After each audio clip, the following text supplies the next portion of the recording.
Hoje eu quero conversar com você sobre a transformação da mente. Como é necessário observarmos como Deus trabalha. Você já parou para pensar sobre a sua mentalidade? A forma como você pensa, por que você escolhe o que você escolhe?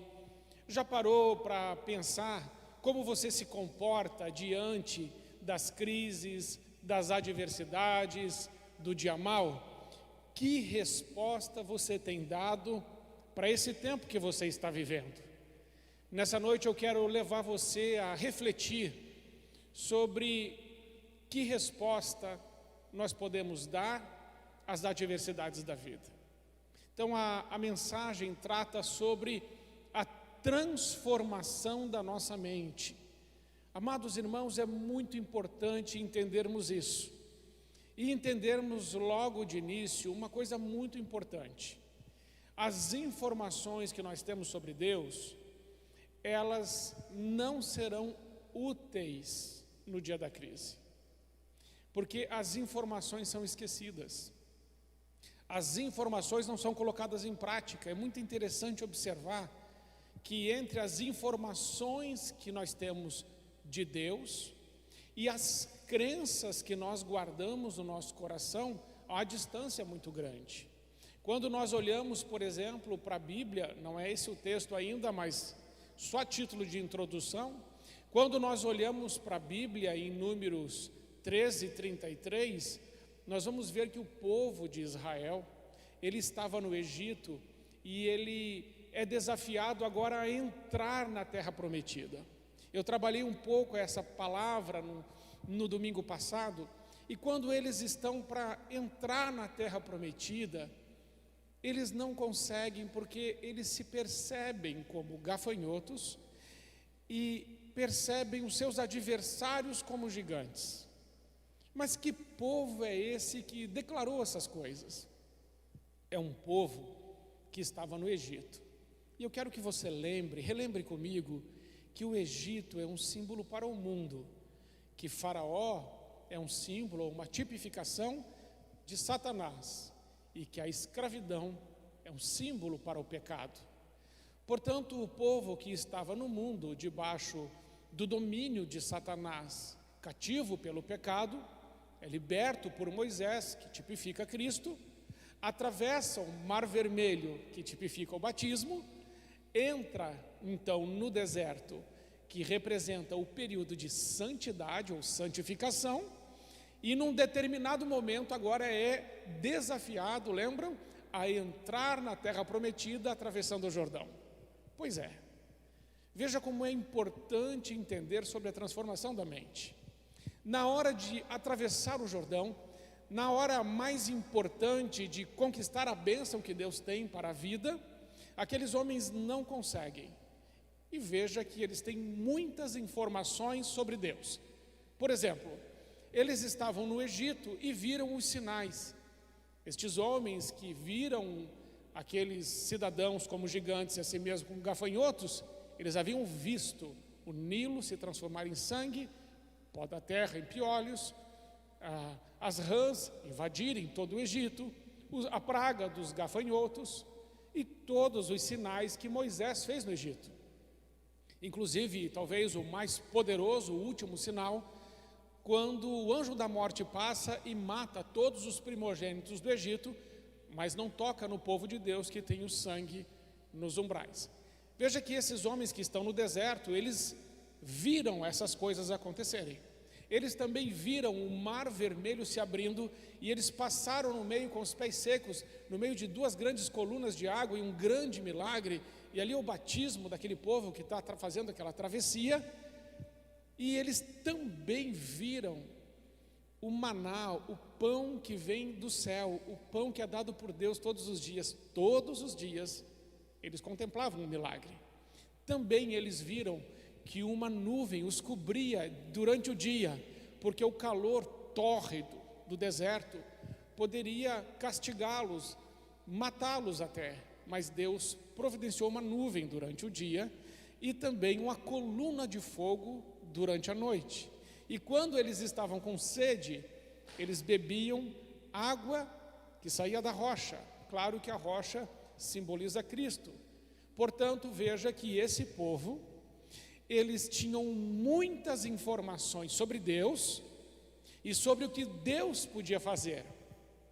Contudo, na hora de entrar na terra prometida, na hora de alcançar a bênção, o lugar que Deus tem para a nossa vida, a vida abundante que Jesus tem para nós, na hora de atravessar o nosso Jordão, que é necessário ter fé, coragem, ousadia, se santificar, nessa hora, todas as informações foram esquecidas. E o que vai submergir nessa hora? Suas crenças limitantes. O que é uma crença limitante? Por isso que você precisa entender que se você não deixar o Espírito Santo de Deus transformar sua mente, todas as vezes que você estiver diante de alcançar algo que Deus tem para a sua vida, você não vai conseguir, como aquele povo não conseguiu, não creu e morreu no deserto, toda uma geração, porque creu em crenças limitantes. Em primeiro lugar, como as crenças limitantes são geradas? São geradas em ambientes de dor, experiências dolorosas, perdas, abandono, rejeição, a mágoa, a desilusão, as palavras malditas proferidas sobre alguém, sobretudo quando é uma pessoa que é autoridade sobre você. Então, como se cria uma crença limitante? A partir de experiências duras, cenas de violências, experiências difíceis. Essas crenças surgem assim. E quais são os efeitos disso? Crenças que nos limitam, crenças limitantes, são como lentes nos nossos olhos. E essas lentes são capazes de ampliar, reduzir, desfocar, distorcer. Então, eu começo a enxergar a Deus através dessas lentes, que é o meu passado que não foi resolvido na cruz. Eu começo a enxergar o meu presente através do meu passado ou das experiências dolorosas que vivi e, portanto, enxergo o meu presente, muitas vezes o problema ampliado, a bênção reduzida, eu enxergo desfocado, embaçado. Então a minha visão não está boa por causa desta crença que é como uma lente, e eu não enxergo Deus como deveria, não enxergo o próximo como deveria, e não enxergo a mim mesmo como eu deveria, mas eu enxergo tudo através dessas lentes. É por isso que nós precisamos permitir que o Espírito Santo de Deus transforme a nossa mente. Dito isso, a título de introdução, vamos para Romanos, por favor, capítulo 2, versículos 1 e 2, e vamos entender um pouco o que o apóstolo Paulo está falando. Romanos 12, versículo 1 e 2. Portanto, irmãos, rogo pelas misericórdias de Deus, que se ofereçam em sacrifício vivo, santo e agradável a Deus, este é o culto racional de vocês. Não se amoldem ao padrão deste mundo. Uma pausa aqui. O mundo tem um padrão. Ou não se conformem ao padrão deste mundo. O mundo tem uma forma. E o mundo quer colocar você na forma dele. E nessa forma ele te limita. Essa forma do mundo diz até onde você pode ir. Essa forma do mundo, ela te castra, ela te amputa, ela rouba de você o que Deus tem para a sua vida. Não se conformem com este mundo. Não entrem na forma do mundo. Não entrem na forma do mundo. Não se amoldem ao mundo, mas sejam transformados pela renovação da sua mente, para que sejam capazes de experimentar e comprovar a boa, agradável e perfeita vontade de Deus. Veja o versículo 3 também.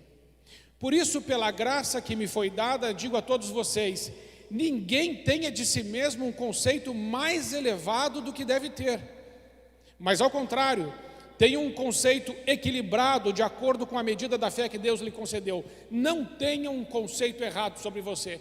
O apóstolo Paulo já está falando aqui que nós devemos nos enxergar da forma certa, como eu estava dizendo. Você não conseguirá se enxergar da forma certa se você tiver as lentes das crenças limitantes na sua vida. Você nunca vai enxergar a coisa, a realidade, da forma como ela é, mas você sempre vai enxergar isso distorcido. O que nos leva ao primeiro ponto desta mensagem. E o primeiro ponto desta mensagem é de príncipe a escravos. De príncipe a escravos. Eu me lembro aqui agora, depois convido você a dar uma lida em Êxodo capítulo 3. Me lembro de Moisés, Êxodo capítulo 3 e Êxodo capítulo 2. A partir do versículo 11, vai começar a falar sobre Moisés e sobre o dia em que ele começa a enxergar as coisas. Parece que tem um dia na vida de Moisés que as lentes caem e este homem começa a enxergar. Sabemos que Moisés é príncipe. A mentalidade de Moisés é uma mentalidade de príncipe.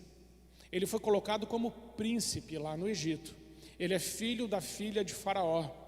Portanto, Moisés, ele tem status, ele tem títulos, ele tem posses. Ele é um homem importante. Mas ele também é um homem chamado por Deus, vocacionado por Deus e separado por Deus para cumprir uma missão maravilhosa, um propósito para o qual Deus o criou. Assim como também cada um de nós somos chamados por Deus para cumprir um propósito. Mas a mentalidade de Moisés é de príncipe. E eu quero que você cuide com uma coisa. Eu estou ouvindo por aí alguns conferencistas, pregadores, dizendo que nós temos que ter mentalidades de príncipes, porque somos filhos do rei. Que nós devemos nos comportar como aqueles que estão abaixo de Deus e acima dos anjos, que nós devemos ter uma convicção no nosso coração de que nós estamos com um status de filhos do rei. Bem, irmãos, isso é verdade, mas o evangelho não é sobre nós. Lembre-se que o evangelho é cristocêntrico. O evangelho não é antropocêntrico, nem egocêntrico. O evangelho não é autoajuda para que as coisas saiam do jeito que eu quero e para que eu me dê bem. Você pode entender isso? Eu quero que você faça um esforço para entender um pouquinho que existem algumas pessoas pregando o empoderamento dos cristãos, e os cristãos estão começando a se inflar como um balão cheio de ego, e agora eles são filhos do rei e eles podem tudo. Deixa eu te dar um exemplo de filho do rei. Jesus é filho do rei, mas nessa terra ele se esvaziou da sua glória, ele se fez servo, ele foi obediente até a morte e morte de cruz. Eu quero te falar que os apóstolos de Jesus, com a exceção de João, todos eles foram cheios do Espírito Santo, e eu posso dizer que com convicção que todos eles viveram o céu na terra. Mas o que é viver o céu na terra?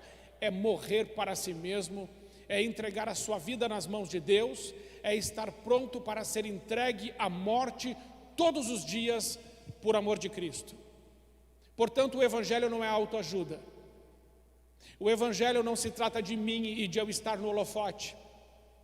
Tem muita gente se envolvendo com o evangelho porque quer aparecer, porque quer, por exemplo, na igreja, se não tem um cargo de liderança na igreja, como é que a pessoa se sente? Se sente nada, porque eu tenho que ter um cargo de liderança. Jesus disse que no reino de Deus a ordem se inverte, o menor é o maior, e aquele que quiser ser o primeiro, seja o servo de todos. Amados irmãos, nós precisamos entender que não é sobre nós, é sobre Jesus, é sobre dar glória a Deus, é sobre exaltar o nome de Jesus. Eu quero que você comece a pensar que a sua mentalidade não tem que ser de príncipe. A sua mentalidade tem que ser de escravo, e escravo de Cristo. Eu sei que isso não soa bem, mas esse é o evangelho. Esse é o evangelho. Moisés, quando foi príncipe e tentou cumprir o plano de Deus, a obra de Deus, deu tudo errado. Porque com a mentalidade de príncipe que ele tinha, aquela mentalidade podre e miserável que Moisés tinha, quando ele era príncipe do Egito, ele foi lá tentar cumprir a obra de Deus, ele assassinou aquele homem, ele escondeu aquele homem na areia e ele saiu fugido do Egito. A mentalidade de príncipe que Moisés tinha o levou à fuga. E ele precisou passar 40 anos no deserto, aonde Deus desconstruiu aquela mentalidade do Egito, do mundo de Faraó. Há autores que dizem que não, que se Moisés não fosse príncipe do Egito, ele nunca teria conseguido liderar aquele povo, coisa que eu concordo completamente que Moisés poderia liderar aquele povo sem ser príncipe. Agora, o fato de Moisés ter sido príncipe foi muito importante para ele liderar aquele povo? Na minha opinião, não foi. Na minha opinião, não foi. Porque Moisés lideraria aquele povo porque ele tem o Espírito Santo, não porque ele foi príncipe do Egito. Eu quero que você entenda que os cursos, os títulos, as posses que o faraó dá e que o Egito dá, não tem nada a ver com o reino de Deus. E se você ler Êxodo capítulo 3, Deus e Moisés, quando Deus se encontra com Moisés, Moisés diz assim: Moisés, porém, respondeu a Deus: quem sou eu para apresentar-me a Faraó e aos israelitas do Egito? Depois de 40 anos, a ficha de Moisés caiu. Eu não sou ninguém. Eu quero que você entenda uma coisa essa noite. Enquanto você se considerar alguma coisa, Deus não vai te usar. Ele não vai. Ele não vai. Ou você morre, ou Deus não te usa. Ou você abre mão desse ego, ou Deus não te usa. Ou você abre mão desse ego, ou você sai do Evangelho. Evangelho não tem amigo. Eu não sou amigo do Evangelho. Eu sou escravo de Cristo. Veja que no capítulo 4, também, ele conversando com Deus, no versículo 1, Moisés respondeu: e se eles não acreditarem em mim e nem quiserem me ouvir? Moisés está cheio de dúvida. Versículo 10 do capítulo 4, disse porém Moisés ao Senhor: ó Senhor, nunca tive facilidade para falar, nem no passado, nem agora. Não consigo falar bem. Moisés está se esquivando, Moisés não quer voltar para o Egito. Versículo 13, respondeu-lhe porém Moisés: ah Senhor, peço que o Senhor envie outra pessoa. Sabe o que isso mostra para mim? Moisés está curado. Moisés está curado de ser príncipe. Agora ele é escravo. Deus o levou para o deserto para ficar 40 anos debaixo de Jetro. E ele se tornou escravo de Jetro. Lá Moisés não tinha nada, ele cuidava das ovelhas de Jetro. Moisés não tinha posses, Moisés não tinha título, Moisés não tinha influência, Moisés não tinha mais nome. Moisés era simplesmente empregado de Jetro e cuidava das ovelhas que não eram dele. E agora Deus aparece para eles: volta lá. Ele diz assim: Senhor, eu não quero, não preciso. Muito diferente de nós, que muitas vezes queremos voltar para nos vingarmos, ou queremos ter algum reconhecimento, queremos ter algum título, por necessidade de reconhecimento e autoafirmação. Moisés não tinha aqui necessidade de reconhecimento e nem de autoafirmação. Foi por isso que Deus disse para ele: agora você pode ir lá. Por isso precisamos entender que enquanto tivermos mentalidade de príncipes, Deus não vai conseguir nos usar, não. Quer mais um exemplo? Apóstolo Paulo. Apóstolo Paulo, fariseu dos fariseus. Apóstolo Paulo, um grande intelectual, membro do Sinédrio, um homem respeitadíssimo no seu meio. Um dia Cristo se encontra com ele.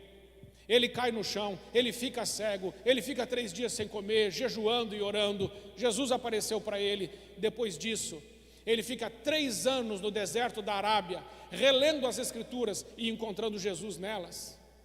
Paulo só vai voltar depois de 15 anos, irmãos. 15 anos. E quando ele volta, ele diz que tudo ele considera como perda por causa de Cristo. Que todo o conhecimento dele ele considera como esterco diante da cruz de Cristo. E Paulo diz: eu sou escravo de Cristo. Ou Deus nos tem como filhos, submisso como escravos, pronto a obedecê-lo, ou Ele não conseguirá nos usar. Então, por favor, transforme a sua mente. Não é sobre você e nem sobre o que você quer. É sobre Cristo e sobre o que Ele quer. Não é você incluir Deus nos teus planos, mas você se incluir nos planos e na agenda de Deus. Outro exemplo, vai ficar bem claro e bem fixo na sua mente. José. José era filhinho do papai. Enquanto todos os seus irmãos não ganhavam nada, ou ganhavam um trapo velho, José ganhou uma túnica colorida do seu pai. Filhinho mimado, o filhinho amado, o filhinho do papai.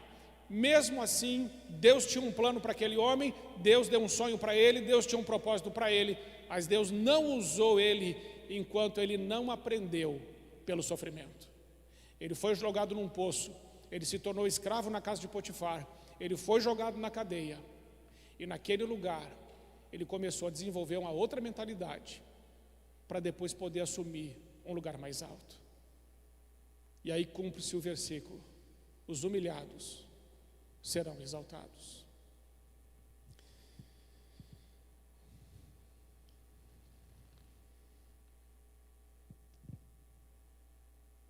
Segundo ponto, crença versus fé. Aquilo que você crê pode não ser a Bíblia. Como dizia eu na introdução, aquilo que você crê podem ser experiências dolorosas do seu passado. E elas estão gritando dentro de você e dizendo que você pode ou não fazer. As experiências do seu passado podem deformar o seu relacionamento com Deus e impedir que a sua mente seja liberta. Se você tem um problema com o teu pai e você não resolveu, eu quero te dizer que você vai ter problema de ter relacionamento com Deus Pai, porque Deus Pai é Pai. E nós, como filhos, quando não resolvemos com os nossos pais, não se engane, não fica tudo certo. Tem muita gente que vem na igreja e tem muita facilidade de se relacionar com Jesus, outros têm muita facilidade de relacionar com o Espírito Santo, mas não se lembra de Deus Pai. E foi Deus Pai Todo-Poderoso que amou o mundo de tal maneira que enviou o seu Filho. Quem amou o mundo de tal maneira foi o Pai. E o Pai envia o Filho porque nos ama. Como têm sido as suas orações ao Pai? Como você tem conversado com Deus Pai Todo-Poderoso? Como é o seu relacionamento com a Trindade? Você se relaciona com uma pessoa da Trindade? Porque a Bíblia diz que é o Pai, o Filho e o Espírito Santo. E Jesus, quando veio à terra, foi muito claro quando disse: eu só faço o que vejo o meu Pai fazer. Ou seja, a visão vem do Pai. Jesus não fez nada que não viu o Pai fazer. É isso que está escrito. O que você anda fazendo? O que você anda fazendo longe do seu Pai? É do Pai que vem a visão. Jesus obedeceu o Pai. E Jesus foi comissionado pelo Pai. E a missão que Jesus cumpre é no poder do Espírito Santo. Entenda a Trindade.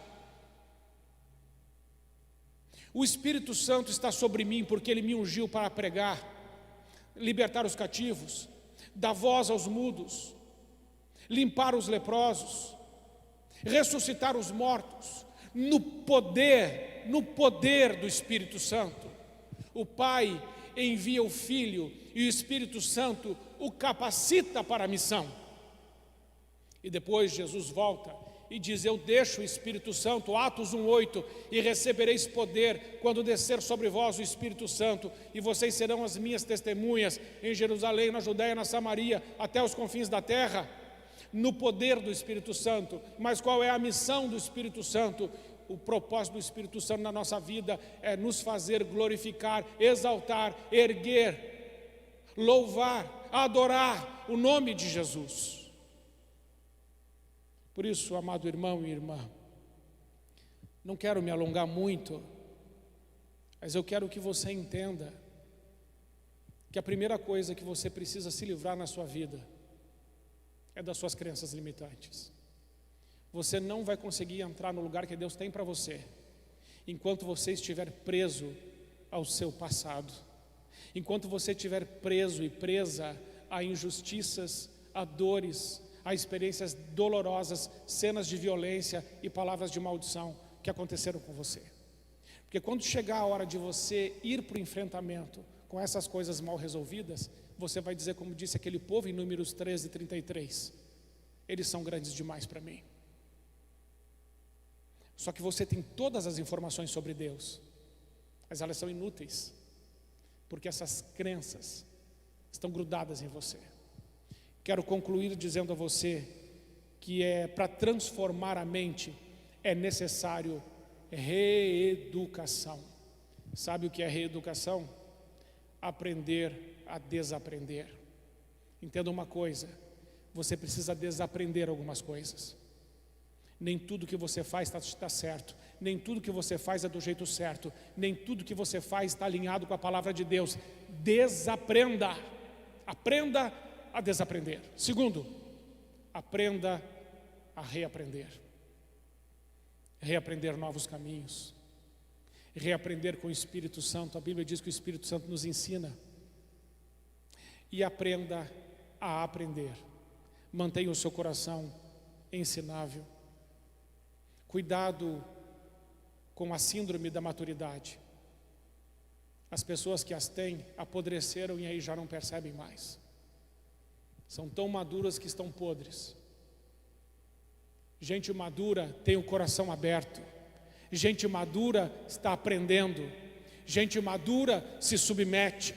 Gente madura não fica fofocando. Gente madura não fica murmurando. Gente madura não fica choramingando pelos cantos. Gente madura obedece a Deus e segue a direção do Espírito Santo. Por favor, cresça. Cresça. Porque se essa crise não te fizer crescer, o que vai fazer? E se não aproveitarmos esse tempo para dizer, Senhor, me transforme, continuaremos do outro lado do Jordão. A maior batalha que você enfrenta não está fora de você, está dentro de você. A mudança que Deus quer fazer na minha e na sua vida não é de fora para dentro, mas é de dentro para fora. Por favor, tenha um coração ensinável. Reavalie sua vida e comece a pensar o quanto Deus tem de você. O quanto Ele tem, de verdade, o quanto Ele tem. Ele pode realmente te usar do jeito que Ele quer? Ou você vive na sua mente brigando com Deus por causa das coisas que você quer? Que Deus tenha misericórdia de nós e que essa crise que estamos vivendo do Covid sirva pelo menos para sermos transformados na nossa mente e no nosso coração. Porque se nem para isso servir, então morreremos no deserto. Mas se servir para isso, cruzaremos esse Jordão. Quero concluir dizendo aos irmãos, o Evangelho não se trata de nós, irmãos, e nem de como podemos nos dar bem, e nem de como podemos estar em evidência. O Evangelho se trata de Cristo, da sua morte em nosso favor, se trata da vida eterna. Por isso fale com Deus hoje e pergunte sinceramente a Ele se Ele está satisfeito com a sua vida, com as suas palavras, com os seus pensamentos, com as suas escolhas. Que Deus nos ajude, irmãos. O tempo, penso eu, está chegando ao fim. Não sei quanto tempo teremos, até Jesus voltar ou até Ele nos levar, mas está perto. Por isso nos apressemos em fazer o bem e que sejamos sensíveis ao Espírito Santo para que Ele possa nos usar. Eu quero que você hoje ore com a sua família, reúna a sua família, comece a orar e interceder uns pelos outros. Sabe, irmãos, os casamentos estão frágeis demais, as famílias estão por um triz. Os homens estão em casa, mas não estão orando. Estão bebendo, estão brigando dentro de casa. Não brinquem com o Evangelho. Clamem a Deus. E se clamarem a Deus, Ele virá e transformará a sua vida, a sua família. Você crê nisso? Então tome posse disso.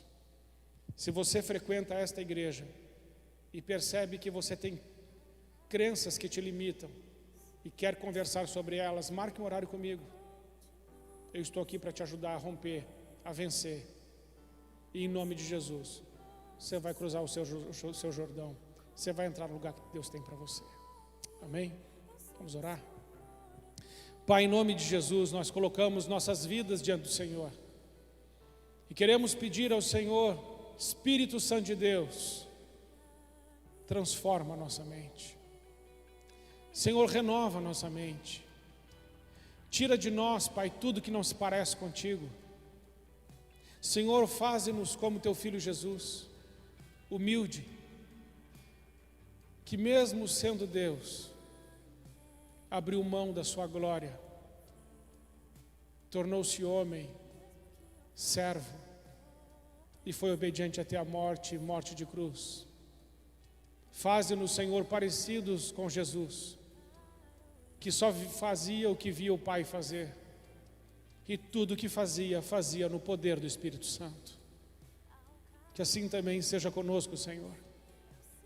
Que nós não olhemos com as lentes da incredulidade, nem das crenças que nos limitam, mas que possamos olhar com os teus olhos e conquistar todos os sonhos, os planos e os propósitos do Senhor para a nossa vida. É a nossa oração, agradecidos, em nome de Jesus. Amém. Fique em paz. Que Deus te abençoe.